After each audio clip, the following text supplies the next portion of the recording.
తెలంగాణలో రసవత్తరంగా మున్సిపల్ ఎన్నికలకు సంబంధించిన ప్రచారం అనేది హోరెత్తిపోయింది.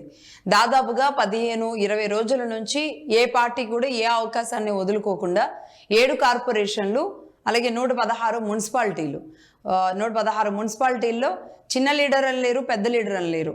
అందరూ కూడా 3 పార్టీలు ముఖ్యంగా ప్రధానంగా ఒక ట్రయాంగిల్ పోటీని ఇవ్వడానికి మున్సిపాలిటీల్లో గ్రౌండ్లోకి దిగిన పరిస్థితి ఉంది.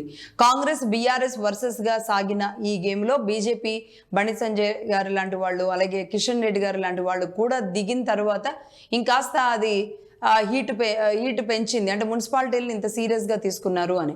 అలాగే బండి సంజయ్ గారు లాంటి వాళ్ళు అంటే కేంద్ర మంత్రిగా ఉన్న వీరిద్దరూ కూడా మాట్లాడుతూ ఒక మేనిఫెస్టోను కూడా బీజేపీ రిలీజ్ చేసుకొని కొత్తగా మున్సిపాలిటీల్లో కూడా మేనిఫెస్టో తీసుకురావచ్చు అంటూ ఒక విధానాన్ని తీసుకువెళ్ళిన పరిస్థితి కనబడుతుంది.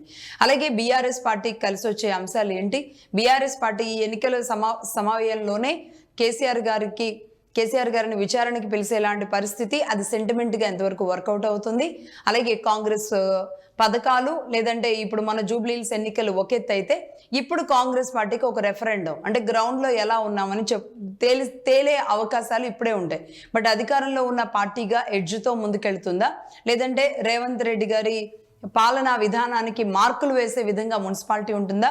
జూబ్లీహిల్స్ వరకు సక్సెస్ అయినప్పటికీ ఇప్పుడు గ్రౌండ్లో జనరల్ ఎన్నికల్లో కూడా గ్రౌండ్లో ఉన్న కాంగ్రెస్ ఇప్పుడు కూడా మళ్ళీ గ్రౌండ్లోకి వెళ్ళే పరిస్థితి కాబట్టి ఎలా ఉండబోతుంది? దాదాపుగా 50 లక్షల పైచిలకు ఓటర్లతో సాగబోయే ఈ కార్పొరేషన్ అండ్ మున్సిపాలిటీ ఎన్నికలకి ఇవాళ సాయంత్రం 6 గంటలకి ప్రచారం క్లోజ్ అవుతుంది. అలాగే ఎల్లుండి అంటే బుధవారం 11వ తేదీన పోలింగ్ మొదలవుతుంది, 13న రిజల్ట్ వస్తాయి.